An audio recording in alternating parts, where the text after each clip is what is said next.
जिंदगी हमको मिली है तो जिएंगे खुलकर, फूल की तरह रहेंगे सदा ही खिल खिल कर। मौत तो आनी है, आएगी ये तो निश्चित है, फिर भला रोज जिए क्यों बताओ मर मर कर। नमस्कार, दूरदर्शन मध्य प्रदेश के इस खास कार्यक्रम में आप सभी का स्वागत है। मैं हूं आपके साथ सुनीता पटेल। और जैसा कि आप जानते हैं कि आज आत्महत्या निवारण पर हम बातचीत करने वाले हैं, आत्महत्या निवारण एवं रोकथाम। तो आइए इसकी चर्चा करें। उससे पहले इस वक्त हमारे साथ हमारे स्टूडियो में कौन से मेहमान हैं, मैं आपका उनसे परिचय करा देती हूं। इस वक्त हमारे साथ एक्सपर्ट मौजूद हैं, मनोचिकित्सक हैं डॉक्टर समीक्षा साहू जी। मैम, बहुत स्वागत है आपका। नमस्कार, थैंक यू। तो जैसा कि आप सभी जानते हैं कि लगातार आत्महत्या जैसी जो भीषण समस्या है वो हमारे देश में ही नहीं बल्कि विश्व स्तर पर बढ़ती जा रही है।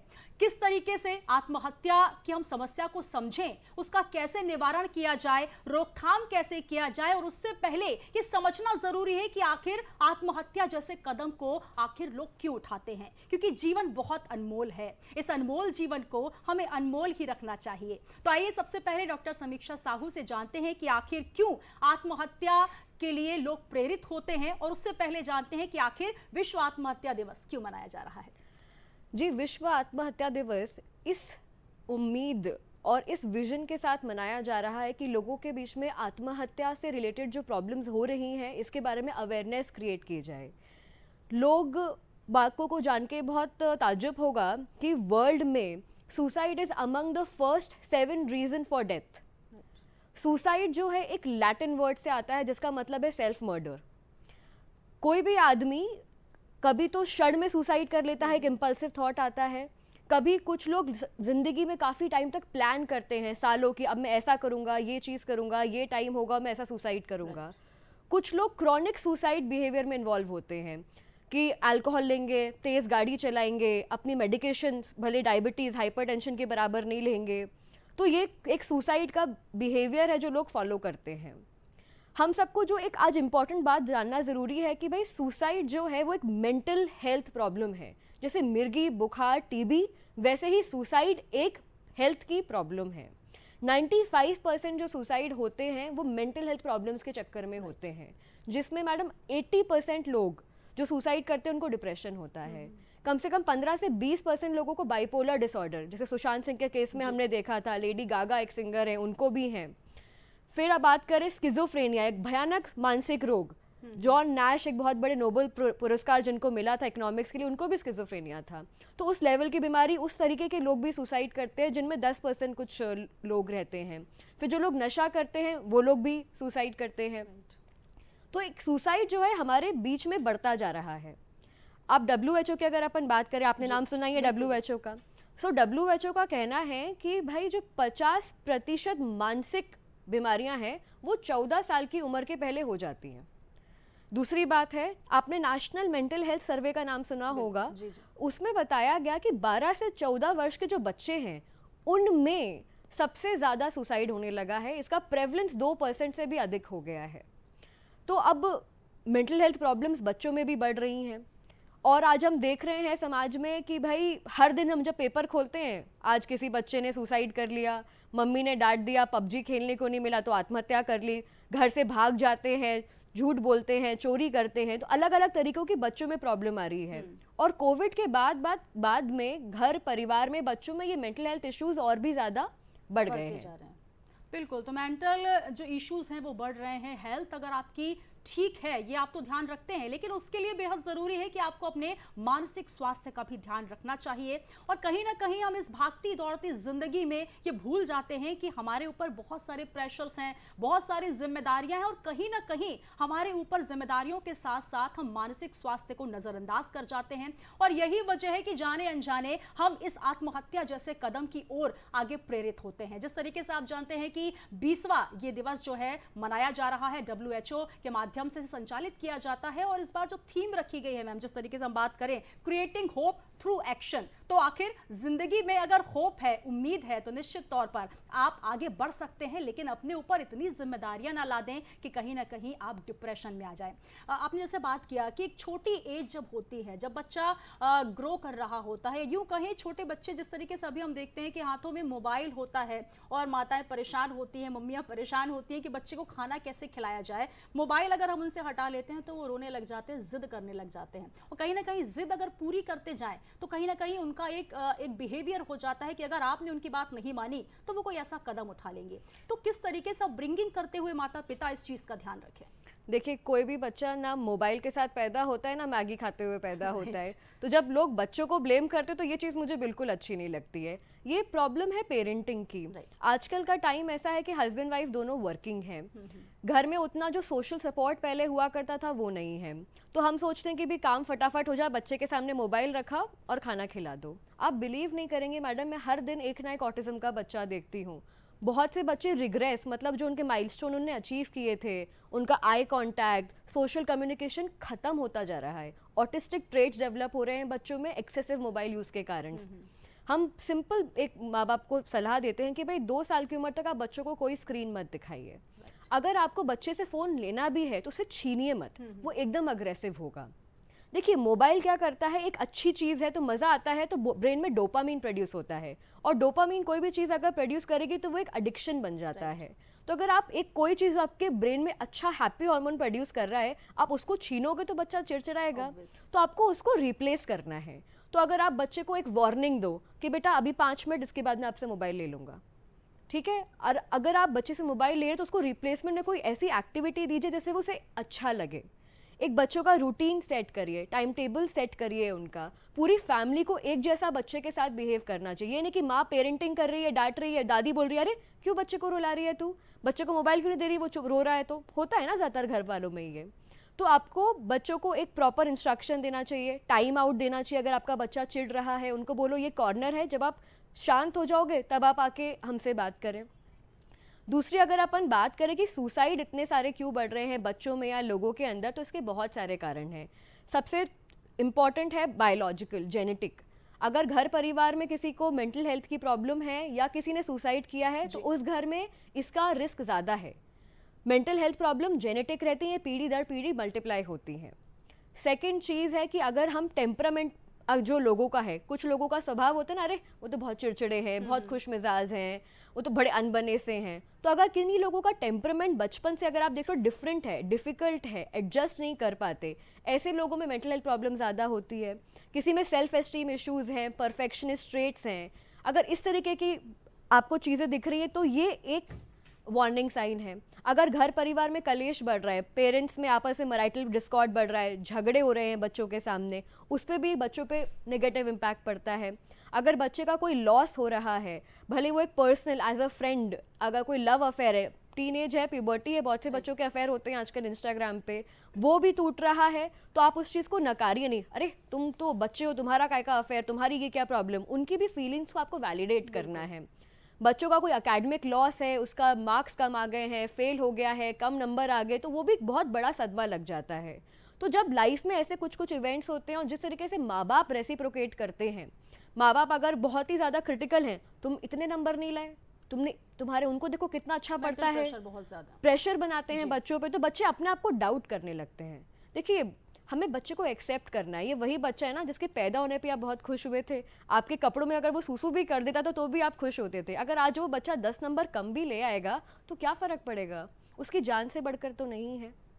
बच्चे को समझिए, उसको अपने आप में एक दोस्त बनाइए। हमारे पास बच्चे लाते हम क्या करते हैं, हम एक बच्चे से रैपो बनाते हैं, हम उसकी रिस्पेक्ट करते हैं, हम उसके पॉइंट ऑफ व्यू को समझते हैं, क्योंकि उम्र के साथ साथ बच्चे बदल रहे हैं। जब वो प्यूबर्टी में आते हैं उनका सोच बदल जाता है। आप हर बच्चे की एज के हिसाब से अपना पेरेंटिंग का स्टाइल तो बदलिए ज़रा, बच्चे से बात करिए, ऑटोमेटिकली बच्चा अपनी प्रॉब्लम शेयर करेगा। पुराने वाला ज़माना नहीं रहा कि हेडलाइट के नीचे बैठे थे हम और हमारे पापा के सामने आंख नहीं उठाते थे। अब ज़माना चेंज हो गया है, 21st सेंचुरी है। बच्चा और पापा दोनों फेसबुक पे एक दूसरे की पिक्चर लाइक कर रहे हैं अभी। So we need to change. बिल्कुल, बहुत अच्छी बात डॉक्टर समीक्षा साहू ने कही। और मनोचिकित्सक हैं तो मन की दशा को समझना बेहद ज़रूरी है, और वो बहुत अच्छे से उन्होंने ये बातचीत की। आगे भी इस चर्चा को जारी रखेंगे, लेकिन जैसा कि आप सभी जानते हैं कि आज वर्ल्ड फर्स्ट एड डे भी है। और मैं आपको बता दूं कि हर साल सितंबर मंथ में शनिवार का जो दिन होता है, जो शनिवार होता है, उसमें मनाया जाता है वर्ल्ड फर्स्ट एड डे। और ये प्राथमिक उपचार है, किस तरीके से आप करें इसके बारे में भी जागरूकता बेहद जरूरी है। और आपको बता दें कि इस साल जो इसकी थीम है आजीवन प्राथमिक उपचार, तो कैसे आप फर्स्ट एड के बारे में जानें, आइए पहले देख लेते हैं।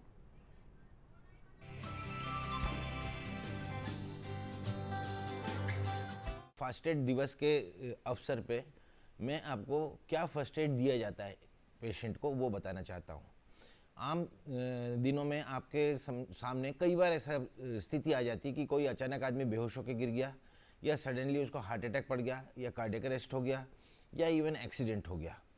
इसके लिए जो एक प्रोटोकॉल हम लोग अपनाते हैं वो कहलाता है ABCDE। ए से हम सबसे पहले उस मरीज का एयरवे चेक करते हैं, बी से हम उसका ब्रीदिंग चेक करते हैं, सी से उसका सर्कुलेशन चेक करते हैं, डी से हम उसकी डिसेबिलिटी देखते हैं, और ई से अपन देखते हैं कि उन्होंने कोई चीज़ एक्सेल या वो तो नहीं कर लिया है। तो ये सारे चीज़ जो ABCDE का प्रोटोकॉल अपन अपनाने से कई मरीजों को अपन बचा सकते हैं और हॉस्पिटल पहुंचाने का काम कर सकते हैं।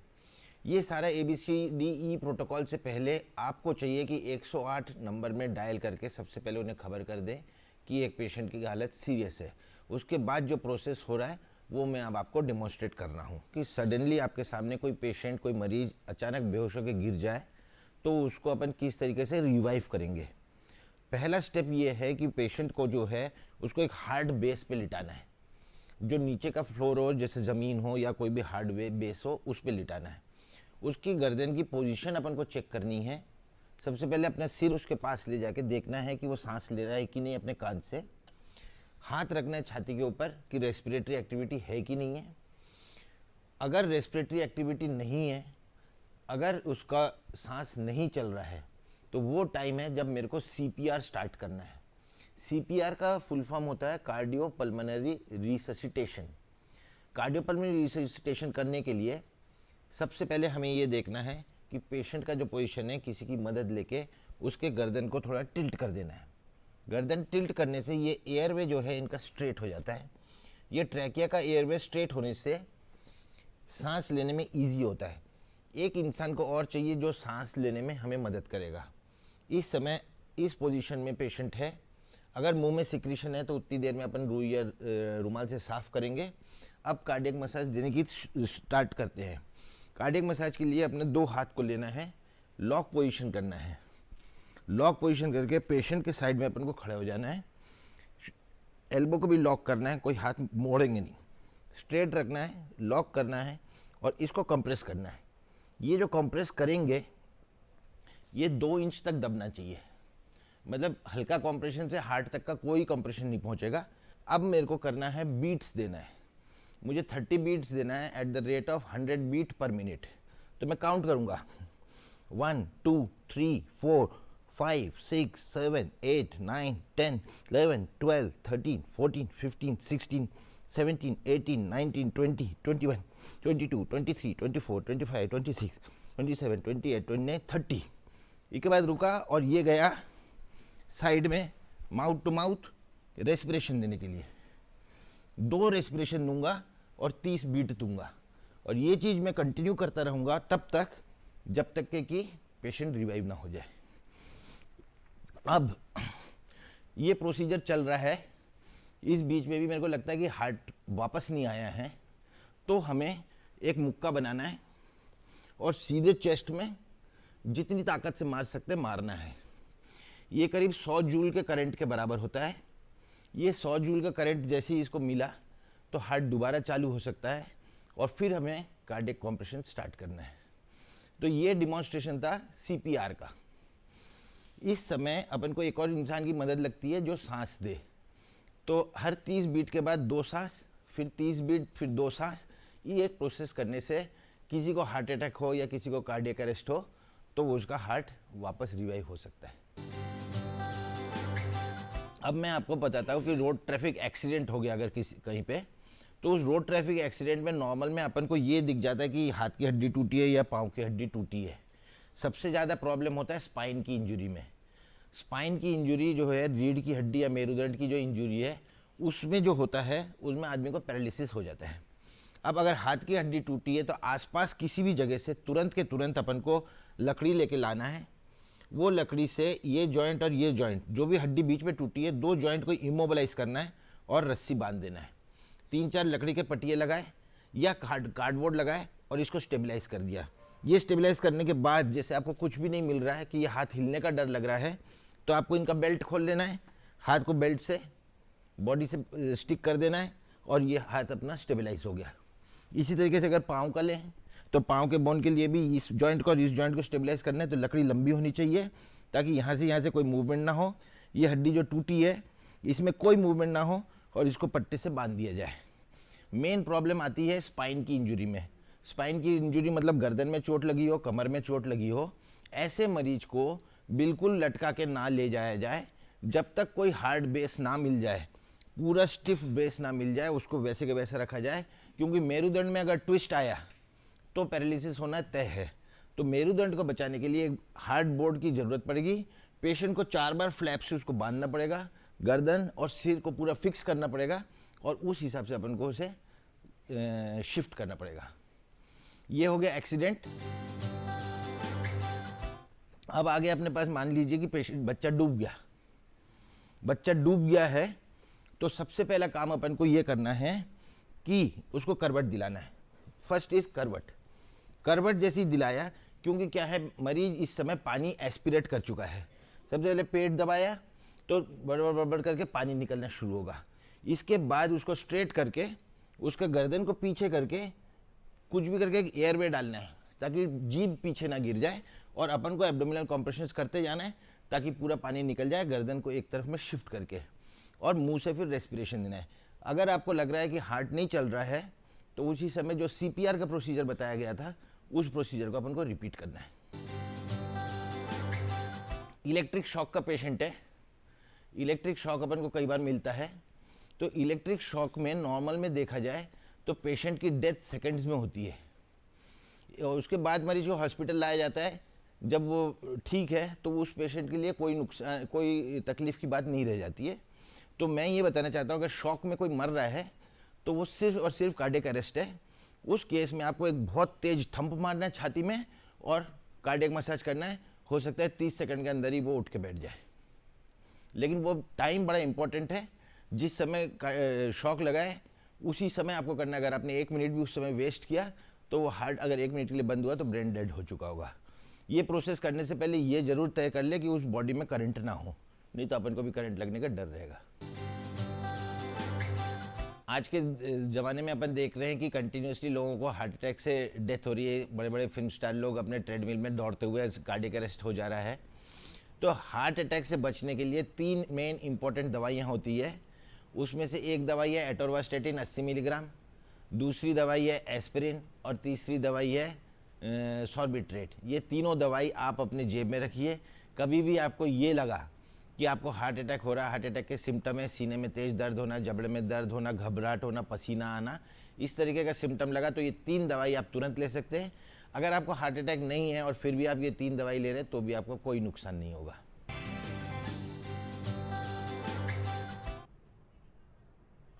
तो बहुत अच्छी जानकारी आपने देखी, समझी होगी और निश्चित तौर पर इसे अपने जीवन में अपनाइएगा भी। और वर्ल्ड फर्स्ट एड डे आज है और डॉक्टर समीक्षा साहू हमारे साथ मौजूद हैं। तो मैम, जिस तरीके से हम बात कर रहे हैं, क्योंकि आज हमारा जो मेन टॉपिक है विश्व आत्महत्या निवारण पर, तो अगर कोई व्यक्ति आत्महत्या जैसा संगीन कदम उठाता है तो उसके लिए किस तरीके से प्राथमिक उपचार दिया जाए, कहीं ना कहीं वो भी घर वालों को जानना जरूरी है। तो किस तरीके से आप बताएंगे हमारे दर्शकों को? देखिए, 2 चीज़ें हैं। पहला ये कि अगर आप किसी को जानते हैं कि वो सुसाइडल है या सुसाइड के बारे में बात कर रहा है तो उस चीज़ को बहुत ही गंभीरता से लें। कोई आदमी अगर सुसाइड की कोशिश करता है या उसके बारे में बात करता है तो मान के चलिए कि वो सुसाइड करेगा ही करेगा। बहुत से टाइम पे लोग बाद में बोलते रहे उन्होंने एक बार पहले भी कोशिश की थी बट अब तो लेट हो गई। तो एक निमोनिक है फील करके, FEEL, हर केयर गिवर के लिए इम्पॉर्टेंट है। F फोकस, उस व्यक्ति पे फोकस करें, ध्यान दें उसका। E एनकरेज, एनकरेज का मतलब है उस व्यक्ति को एनकरेज करे बात करने के लिए। हमारे हिंदुस्तान में आदत होती है, हमें ज्ञान देने की आदत ज़्यादा है, सुनने की कम होती है। तो उस व्यक्ति को एनकरेज करे ताकि वो अपने मन की बात आपसे शेयर कर सके, अपनी प्रॉब्लम आपको बता सके। तो थर्ड ई है, सेकंड ई है एम्पथाइज। एम्पथाइज का मतलब होता है अपने आप को दूसरे के शू में रखना, कि अपने आप को दूसरे की जगह रख के महसूस करना। उसकी प्रॉब्लम को समझिए, अंडरस्टैंड करिए, उसको पागल, अरे कुछ नहीं होता, ऐसा है क्या, वैसा है, साइकाट्रिस्ट कुछ नहीं है, काउंसलिंग कुछ नहीं है, ये सब बोल के उसकी प्रॉब्लम्स को छोटा ना करें। एल अलोन, लेफ्ट अलोन, उस व्यक्ति को अकेला ना छोड़ें। बहुत सारी सुसाइड हेल्पलाइंस हैं जिन पे आप वो कॉल कर सकते हैं। बहुत सारे काउंसलर्स के नंबर अवेलेबल हैं ऑनलाइन, बहुत सारे साइकाट्रिस्ट हैं। आप नियरेस्ट हॉस्पिटल अपने फिजिशियन के पास जा सकते हैं। अगर आप एक ऐसे व्यक्ति जिसके मन में सुसाइड का थॉट आता है, तो मेरे आपसे गुजारिश है कि 3D फॉलो करिए। डिले, जो एक इम्पल्स आता है सुसाइड का, कई बार एक ये वेव की तरह आते हैं, और वो एक इम्पल्स को चले जाने दीजिए, वो वेव को पास हो जाने दीजिए। डिले करिए, डिस्ट्रैक्ट करिए, कोशिश करिए खुद को कुछ ऐसी चीज़ों में इन्वॉल्व करने का, भले ही हॉबीज़ हो या अपने दोस्तों से बात करना हो, बाहर निकलना हो। तीसरी चीज़ है डीप ब्रीदिंग, कोई ऐसी चीज़ जो आपको उस एंजाइटी से, वो एक क्षण से दूर लेके जाए। देखिए लाइफ बहुत इंपॉर्टेंट है और हमको एक बार मिलती है। ऐसी कोई भी प्रॉब्लम इस दुनिया में इतनी बड़ी नहीं है, भले वो फाइनेंस हो, लव अफेयर हो, या कोई भी मुसीबत हो जिसका सोल्यूशन नहीं है। Everything is possible. और बिल्कुल कहा जाता है कि अगर आप अपने सगे संबंधियों के पास रहते हैं, अपने दोस्तों के पास रहते हैं, उनसे अपनी समस्याओं को साझा करते हैं, तो कहीं ना कहीं आप इन मानसिक समस्याओं से बच सकते हैं। और कहीं ना कहीं जिस तरीके से डॉक्टर समीक्षा ने बात की है कि बच्चों के मेंटल इश्यूज को कैसे आप समझें, उनका निवारण कैसे करें, एक ग्रोइंग एज में अगर बच्चा है, यंग एज में अगर बच्चा है, तो किस तरीके से उनकी समस्याओं को समझें। और कहीं मैंने पढ़ा था कि अगर आप दिल खोल लेते अपने यारों के साथ, तो दिल खोलना नहीं पड़ता औजारों के साथ। तो दिल खोल कर रहिए, जीवन बहुत कीमती है। और जिस तरीके से डॉक्टर समीक्षा ने, हालांकि बहुत ये विस्तृत टॉपिक है, इस पे हम विस्तार से चर्चा करना चाहते थे, लेकिन समय की थोड़ी कमी है। और बस चलते चलते कुछ पंक्तियां मुझे याद आती हैं कि जिंदगी जीने का ये सलीका बनाए रखिए, जिंदगी जीने का ये सलीका बनाए रखिए, हालात कैसे भी हों बस दोस्त बनाए रखिए। तो ऐसे दोस्त, ऐसे लोग अपने इर्द गिर्द रखिए जो आपकी समस्याओं को समझे। और उससे ज्यादा महत्वपूर्ण है कि अगर आपको कहीं भी लगता है कि आप मानसिक विकार से गुजर रहे हैं, मानसिक समस्या से गुजर रहे हैं, तो बेहद जरूरी है कि आप अच्छे एक्सपर्ट की सलाह लें, समझें। और अपनी जो छोटी छोटी गलतियां हैं, हम अपने अवॉइड करते हैं कि हमें मेंटल स्ट्रेस है, कोई प्रॉब्लम है, तो हम उसे अवॉइड ना करें। और जो 3 L बताए हैं डॉक्टर समीक्षा साहू ने, उनको हमेशा याद रखिए। बहुत बहुत धन्यवाद डॉक्टर समीक्षा साहू, बहुत अच्छी आपने जानकारी दी। और यही आपसे कहेंगे कि वर्ल्ड फर्स्ट एड डे में कैसे आपको उपचार करना है, आजीवन जो उपचार की पद्धति है उसको अपनाएं, और साथ ही मानसिक विकार से दूर रहें। दूरदर्शन मध्य प्रदेश के इस खास कार्यक्रम में बस इतना ही। मुझे दीजिए इजाजत, नमस्कार।